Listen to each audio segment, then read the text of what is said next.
কি, তুমি চলে এলে কেন? আর তুমি এভাবে হাঁপাচ্ছ কেন? কি হয়েছে? আর বলো না গিন্নি, আমি তো মাত্র গিয়েছিলাম পুকুরে মাছ ধরার মাঝখানে। দেখি পুকুরের মধ্য থেকে একটি নীল আলো বেরিয়ে আসছে। নীল আলো? কি বলছো? এসব পুকুরের মাঝখান থেকে আবার নীল আলো বেরিয়ে আসবে কিভাবে? আমিও তো সেটাই ভাবছি। এতকাল যাবৎ আমি এই পুকুর থেকে মাছ ধরেছি, কখনো কোনো কিছু দেখিনি। আজকে হঠাৎ করে এমন অলৌকিক একটা ঘটনা কেন দেখলাম বলো তো? জানি না তো, তবে গ্রামবাসীদের মতে এই পুকুরটা তো জাদুর পুকুর। কখনো তো ওদের কথায় বিশ্বাস করিনি আমরা। আমার তো মনে হয় গ্রামবাসীদের কথাই সঠিক। এই পুকুরে জাদুর কোনো কিছু অবশ্যই আছে, যার কারণে আমি আজকে নীল আলো দেখতে পেয়েছি। যাক, ভালোই হয়েছে তুমি ফিরে এসেছো। যদি কোনো আপদ বিপদ হয়ে যেত আর কোনো প্রয়োজন নেই ওই পুকুরে মাছ ধরতে যাওয়ার। আজকে নীল আলো দেখতে পেয়েছি, পরবর্তীতে নাও দেখতে পারি। এই পুকুর থেকে মাছ না ধরলে খাবো কি আমরা? এই পুকুরে বড় বড় মাছ রয়েছে।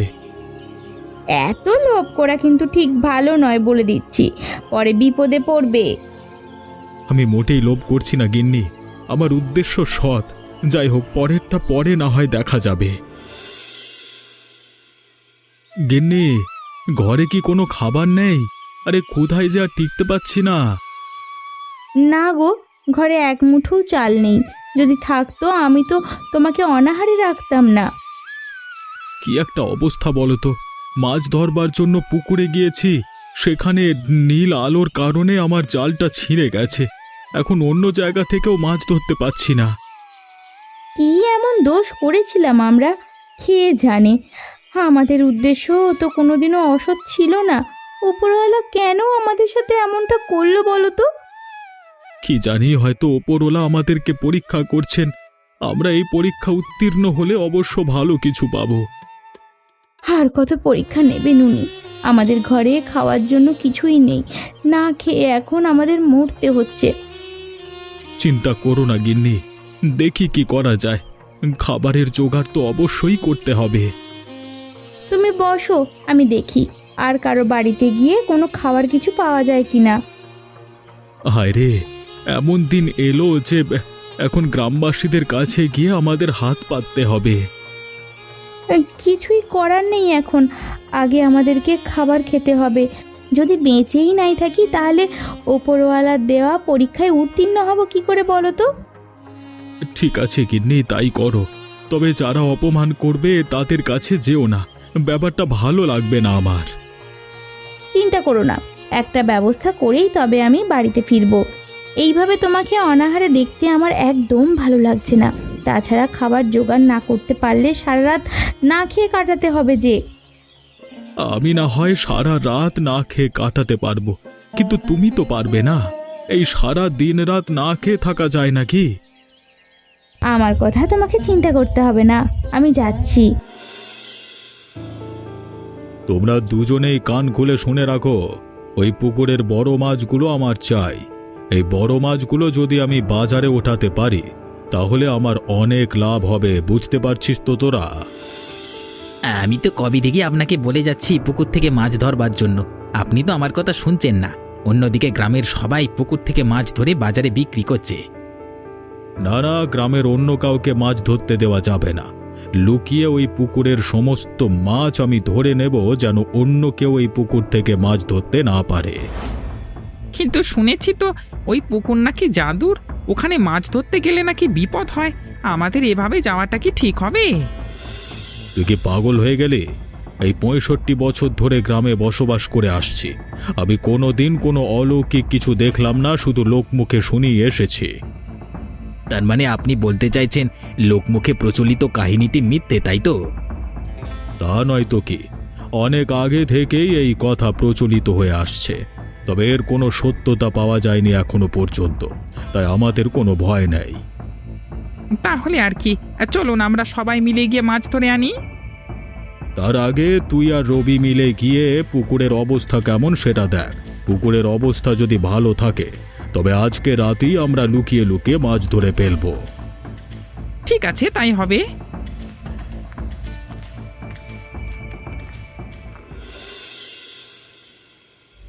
বাবা গো বাবা, ছোটবেলায় এই পুকুরকে কত ভয় করেছি আমরা। খেলার ছলে হলেও এইদিকে পানি কোনোদিন আসেনি বাবা। ভেবেছি এই পুকুর থেকে বড় রাক্ষসী উঠে আমাদেরকে পুকুরের ভেতর নিয়ে যাবে। ঠিক কথাই বলেছিস। শুধুমাত্র এই প্রচলিত লোককথার কারণে আমরা এই পুকুরে কোনোদিন গোসল করতেও পারিনি। তুই চিন্তা করিস না রে, তোর এই অসম্পূর্ণ স্বপ্ন এবার সত্যি হতে চলেছে। এবার আর গোসল নয় রে, একসাথে পুকুরের সমস্ত মাছ ধরে আমরা নিয়ে যাব। এবার খুশি তো? একটা কথা ভাবতো, ধর আমরা সবাই মিলে মাছ ধরতে নেমেছি, তারপর যদি সেই ভয়ানক রাক্ষসী চলে আসে, তারপর আমাদের কি হবে? আমাদেরকে মাছের মতো কাঁচা চিবিয়ে খেয়ে ফেলবে তো। পাগল হয়েছিস নাকি তুই? আরে চন্দ্রশেখর বাবু আমাদেরকে কি বলেছে সেটা তোর মনে নেই? আরে এইখানে ওসব জাদু টোনা কিচ্ছু নেই, সব কিছু হচ্ছে বানোয়াট কাহিনী। তা তো বুঝতে পারলাম, কিন্তু যদি এরকমটা হয়ে যায় তখন আমাদের কি অবস্থা হবে?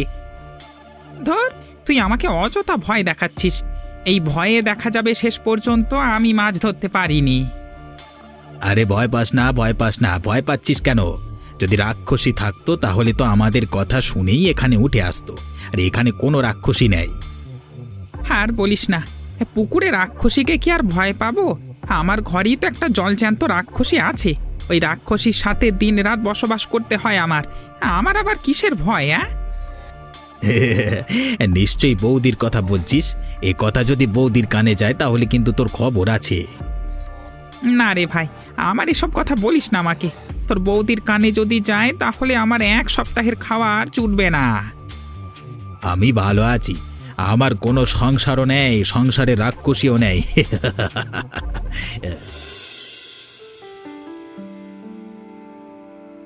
কিরে, তোরা দুজনে কি করেছিস? ঠিকঠাকভাবে সব কাজ করেছিস তো?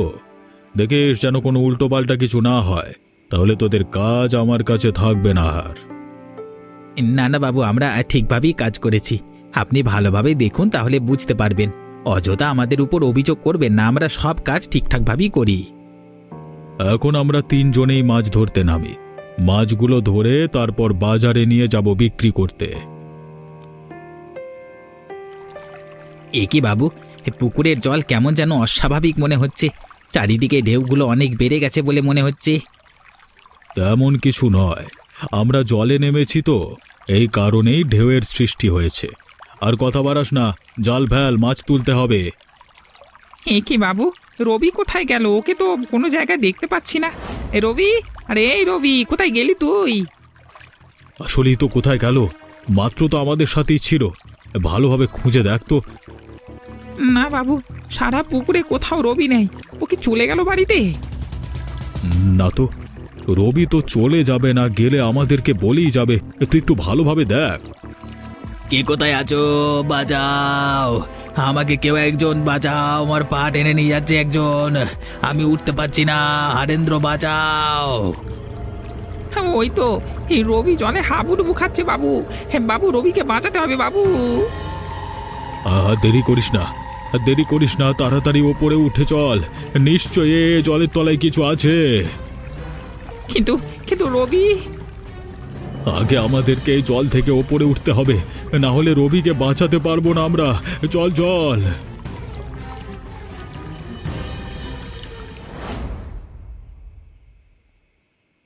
কি হলো তোমার? তুমি এত অন্তদন্ত হয়ে কোত্থেকে ফিরলে? আর এত রাত অবধি তুমি কোথায় ছিলে? আমি তোমার অপেক্ষায় ছিলাম। আর বলো না গিন্নি, ওই পুকুর একটা অভিশপ্ত। ওই পুকুরে রাক্ষসী আছে। ওই রাক্ষসী রবিকে টেনে নিয়ে গেছে পুকুরের নিচে গো। কি বলছো তুমি? এইসব আবোল তাবোল কি বলছো? পুকুর, রাক্ষস, রবি, আমি তো কিছুই বুঝতে পারছি না। সব আমার মাথার উপর দিয়ে যাচ্ছে।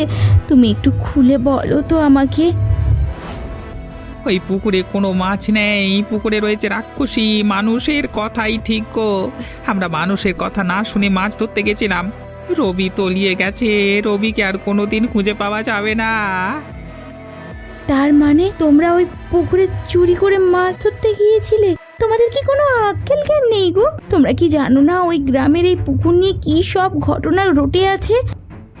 চন্দ্রকান্ত বাবুর কথায় আমরা পুকুরে মাছ ধরতে গেছিলাম, কিন্তু বিশ্বাস করো গিন্নি, আমরা এসবের কিছুই জানতাম না। আমরা ভেবেছিলাম এসব নিছক কল্পনা। তাহলে এবার এবার তোমাদের ভুলের জন্য রবির প্রাণ চলে গেল। রবিকে আর কোনো দিনও খুঁজে পাওয়া যাবে না। মনে হয় আর কোনো দিন খুঁজে পাওয়া যাবে না। রবি পুকুরের তলায় চলে গেছে, ওকে কেউ একজন নিয়ে গেছে। তোমাদের কতবার বলেছি লোভ করা ভালো নয়। বড় মাছের লোভ করতে গিয়ে এখন সর্বস্ব হারাচ্ছ। তোমরা কি জানো এর ফল আরো কত দূর গড়ায়? সবে মাত্র রবি সর্বনাশ হয়েছে, এখন আমাদের আমাদের সর্বনাশ হওয়া বাকি আছে। আমার ভুল হয়ে গেছে গিন্নি, আমি বুঝতে পারিনি। আমি যদি বুঝতাম তাহলে ওই পুকুরের কাছে কখনোই যেতাম না। যদি আমাদের সর্বনাশ হয়, সেই সর্বনাশের জন্য একমাত্র দায়ী তুমি হবে। তুমি আর তোমাদের লোভের কারণেই এত কিছু ঘটছে। ওগো, ওই পুকুরের অবস্থা হঠাৎ করে এমন হয়ে গেল কেন? কেন পুরো পুকুর সম্পূর্ণভাবে দেখা যাচ্ছে না? পুকুরের ওপরে কুয়াশা ভর্তি কেন? নিশ্চয়ই এই পুকুরের সাথে এমন কিছু ঘটেছে যা এই পুকুরের পছন্দ হয়নি। কেউ কি ওই পুকুরের ক্ষতি করতে এসেছিল, যার কারণে এমনটা হয়েছে? ওগো, তুমি আর এই পুকুরে কোনোদিনও মাছ ধরবে না। যদি মাছ ধরো তাহলে দেখবে তোমারও হয়তো বিপদ হয়ে গেছে। কি বলছে এসব গিন্নি? আমি এতটা বছর ধরে এখানে মাছ ধরছি, কোনোদিন আমার কোনো বিপদ হয়নি, আমার কোনো অসৎ উদ্দেশ্য নেই। আমার কেন বিপদ হতে যাবে? আহা, তুমি বুঝতে পারছো না, পুকুর এখন আর স্বাভাবিক অবস্থায় নেই, অস্বাভাবিক অবস্থায় আছে। এখন যে কেউ পুকুরের পাশে আসলেই পুকুর তার ক্ষতি করেই দিতে পারে। এটা অবশ্য তুমি ঠিক বলেছ। তাই তো আমি তোমাকে বলছি, দয়া করে এই পুকুরে আর তুমি মাছ ধরতে এসো না গো। যদি তোমার কিছু হয়ে যায় তাহলে আমাদের কি হবে বলো তো? আমাদের সংসারের কি হবে? আমি কাকে নিয়ে বাঁচবো বলো? ঠিক আছে গিন্নি, আমি আর এই পুকুরে মাছ ধরবো না। আমি তোমার সাথেই থাকবো, সবসময় অন্যত্র কাজ করে আমরা আমাদের সংসার চালাবো। আমি চাই না তোমার কোনো ক্ষতি হয়ে যাক।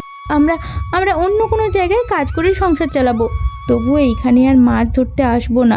আমাদের এত বড় মাছের প্রয়োজন নেই। আমি শুধু তোমাকে চাই। তোমার কথাই হবে গিন্নি, আমি সব সময় তোমার পাশে আছি, তোমাকে একা রেখে কোথাও যাচ্ছি না। হে ওপরওয়ালা, সমস্ত পরিস্থিতি তুমি ঠিক করে দাও। এই পুকুরটা তুমি শান্ত করে দাও, শান্ত করে দাও। কি হলো চন্দ্রশেখর বাবু, আজকে হঠাৎ করে আপনি বাজারে উদয় হয়েছেন, তাও আবার এত বড় বড় মাছ নিয়ে? কাহিনী কি? না না না না, তেমন কিছু হয়নি কাহিনী। এই পুকুর থেকে মাছ ধরেছিলাম, তাই তো মাছগুলো বিক্রি করতে এসেছি। একদম মিথ্যে কথা বলবেন না বাবু, আপনার কোনো পুকুর নেই। আপনি এই মাছগুলো কোথা থেকে এনেছেন সেটা আমাকে একটু বলুন দেখি। এই চুপ করো তুমি, আমি কোত্থেকে মাছ আনবো সেটা তোমাকে বলতে হবে নাকি? আরে আমার জন্য তুলে রেখো, আমি এই গ্রামের মোড়ল। মোড়ল বলে কি আপনি কোনো দোষ বা অন্যায় করতে পারবেন না? আর আমরা সাধারণ মানুষ বলে সেটা বলতে পারবো না? দোষ বা অন্যায় বলতে তুমি কি বোঝাতে যাচ্ছ? আমি এই মাছগুলোকে চুরি করে নিয়ে এসেছি নাকি? আমি তো একবারও আপনাকে চুরির কথা বলিনি। ব্যাপারটা এমন হয়ে গেল না, ঠাকুর ঘরে কে, আমি তো কোলা খাইনি। তুমি কি আমার সাথে মজা করছো? দেখো, এটা মজা করবার জায়গা নয়, এটা কিন্তু একটা বাজার। আশ্চর্য, আপনি কি আমার বেয়ান লাগেন যে আপনার সাথে আমি মজা করব? আমি আপনাকে স্বাভাবিক একটা প্রশ্ন করেছি, আপনি সেই প্রশ্নের উত্তর দেবেন আমাকে। আমি তোমাকে কোনো প্রশ্নের উত্তর দিতে বাধ্য নই। তুমি এখান থেকে যাও, না হলে কিন্তু এর ফল ভালো হবে না। সব কিছুই আমার কাছে জলের মতো পরিষ্কার হয়ে গেছে। ফল কার ভালো হবে আর কার ভালো হবে না সেটা তো আপনি পরেই ভালোভাবে টের পাবেন।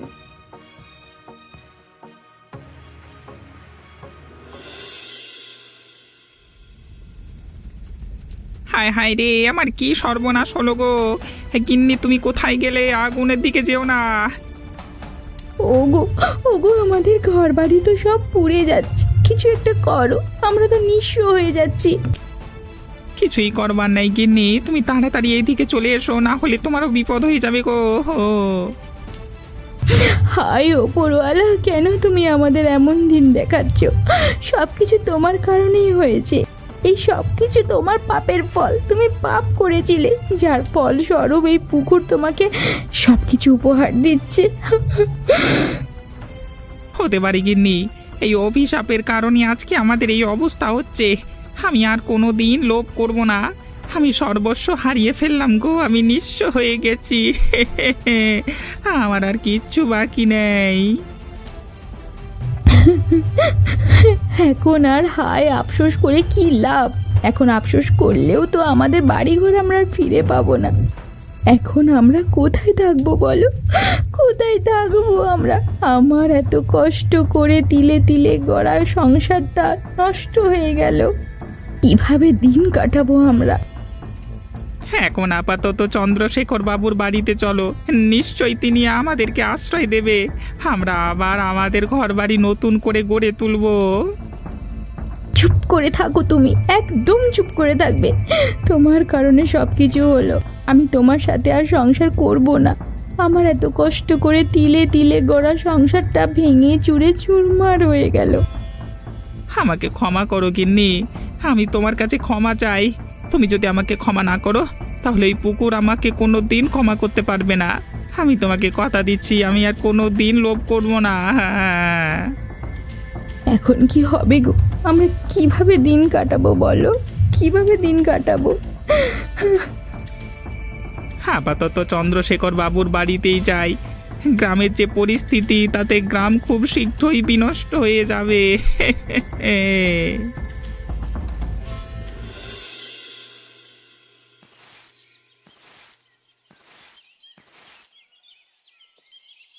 দেখলি, আমি তোদেরকে বলেছিলাম না, পুকুরের এই অবস্থার পেছনে ওই চন্দ্রশেখর বাবুর হাত রয়েছে। কয়েকদিন ধরে চন্দ্রশেখর বাবুর চামচা রবিকে দেখা যাচ্ছে না। গ্রামে গত রাতে নাকি আরেক চামচা হরেন্দর ঘর বাড়ি সব পুড়ে গেছে। একদম ঠিক হয়েছে। ওরা খুব আশা করেছিল যে পুকুর থেকে বড় বড় মাছ নিয়ে বাজারে বিক্রি করবে। পুকুর একদম ওদের নিঃস্ব করে দিয়েছে। এটাই ওদের জন্য উপযুক্ত শাস্তি। এখনো শাস্তি পাওয়া বাকি রয়েছে ওদের। চন্দ্রশেখর বাবু এখনো শাস্তি পাওয়া শুরু হয়নি। ভালোই হয়েছে, এবার ওরা হাড়ে হাড়ে টের পাবে লোভ করার পরিণতি কি হতে পারে এবং অসৎ উদ্দেশ্যের পরিণতি যে কতটা ভয়ঙ্কর সেটা ওরা বুঝতে পারবে। আমি যখন জিজ্ঞাসা করেছিলাম তখন চন্দ্রকান্ত বাবু আমার সাথে গলা উঁচু করে কথা বলেছিল। আমি দেখব ওর গলা উঁচু করে কতদিন থাকে। থাকবে না বুড়িমা, থাকবে না। যেহেতু সমস্ত গ্রামের সর্বনাশ হওয়া শুরু করে দিয়েছে, তাহলে তার আগেই ওই চন্দ্রশেখর বাবুর সর্বনাশ হবেই, তুমি দেখে নিও। যদি ওই পুকুর চন্দ্রশেখর বাবুকে টেনে নিয়ে যেত, তাহলে আমার মনটা একদম শান্ত হতো। ওর কারণেই এই গ্রামের মানুষগুলো ঠিকঠাক ভাবে বেঁচে থাকতে পারছে না। পাবে পাবে, তুমি কোনো চিন্তা করো না বুড়িমা। এই তো ওদের খারাপ সময় আমাদের কাছে এলো বলে। তুমি দেখলে না বুড়িমা, গতকাল রাতেই কোনো কারণ ছাড়াই হরেন্দ্রদার বাড়িঘর সব পুড়ে গেল। হরেন্দ্রদা এখন সহায় সম্বলহীন হয়ে পথে পথে ঘুরে বেড়াচ্ছে গো। তা যা বলেছিস, হরেন্দ্রর এমন অবস্থা হয়েছে যে জীবনে কোনো দিন পুকুরের নাম মুখে আনবে না। লোভের কথা তো দূরে থাক। এবার যদি ওই চন্দ্রশেখর বাবুর একটু গতি হয়, যদিও একটু ভালো মন্দের তফাৎ বুঝতে পারতো, তাহলেই হতো, বুঝলে তো? পারবে পারবে, খুব শীঘ্রই পারবে। তোরা প্রার্থনা কর যেন এমন কিছু হয়। আমরা এমন কিছু শোনার জন্যই অপেক্ষা করে আছি রে।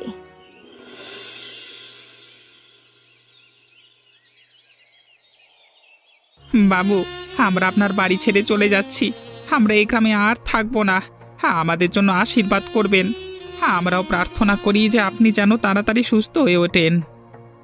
কি বলছিস কি? তোরা তোরা ছাড়া এখন এই গ্রামে আমার কেউ নেই। তোরা এখন আমাকে ছেড়ে চলে যাবি, তাহলে আমি বেঁচে থাকবো কিভাবে? দেখুন বাবু, আপনার যে রোগ হয়েছে সেটা কেউই ভালোভাবে ধরতে পারছে না যে কি রোগ হয়েছে। এই অবস্থায় এখানে থাকা আমাদের পক্ষে সম্ভব নয়। আর তাছাড়া আমাদেরও তো সংসার সাজাতে হবে।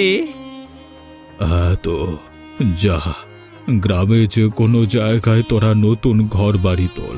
তোদের কত টাকা পয়সার প্রয়োজন হবে আমি দেব, তবু তোরা আমাকে ছেড়ে চলে যাস না। গ্রামবাসীরা সবাই আমার দিক থেকে মুখ ফিরিয়ে নিয়েছে রে। না বাবু, এই গ্রামে থাকা আমাদের পক্ষে আর সম্ভব নয়। এখানে থাকলে আমাদের আবার কোনো না কোনো বিপদ হবেই হবে। ওই অভিশপ্ত পুকুর আমাদের পিছু ছাড়বে না। তোরা আমার কথা একটু বোঝবার চেষ্টা কর। আমাকে তোরা ছেড়ে যাস না। দেখতেই তো পাচ্ছিস আমি শয্যাশায়ী হয়ে গেছি। আমি ঠিকভাবে খাবারও খেতে পারছি না। তোরা চলে গেলে আমার কি হবে? আমাকে কে দেখবে? আপনার তো অনেক টাকা বাবু, আপনি টাকা দিয়ে লোক রেখে দিন। আপনার প্রতি আমরা কৃতজ্ঞ। আমাদের দুঃসময়ে আপনি আমাদেরকে আশ্রয় দিয়েছেন। এখন সময় হয়েছে চলে যাওয়ার, আপনি আমাদেরকে আর বাধা দেবেন না। হে ওপরওয়ালা, লোভ করেছিলাম বলে তুমি আমাকে শাস্তি দিলে। আমার তো বেঁচে থাকাও এখন দায় হয়ে গেছে। এর চেয়ে বরং তুমি আমাকে নিয়ে যাও। এ পৃথিবীতে আমি আর বেঁচে থাকতে চাই না।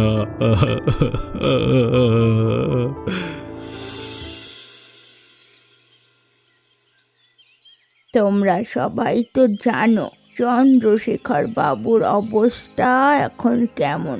তাকে দেখলে জন্তু জানোয়ারেরাও মুখ ফিরিয়ে নেয়। আমরা তো মানুষ। এর সাথে এটাও বলে দাও যে চন্দ্রশেখর বাবু তার পাপের ফল ভোগ করছেন, নাহলে গ্রামবাসীরা বুঝতে পারবে না। ঠিকই কথা বলেছিস। আমরা যখন জানতেই পেরে গেছি পুকুরের এই অবস্থার জন্য একমাত্র চন্দ্রশেখর বাবু দায়ী, তাহলে গ্রামবাসীকে এটা জানাতে হবে। গ্রামবাসীদেরকে এটাও জানিয়ে দাও যে আমরা পুকুরকে নিয়ে যা শুনি তা সবই নিছক কল্পনা নয়, অলৌকিক কিছু নয়, সবই বাস্তবিক। বাস্তবে এসবের অস্তিত্ব রয়েছে। তা তো গ্রামবাসীরা ইতিমধ্যেই বুঝতে পারছে।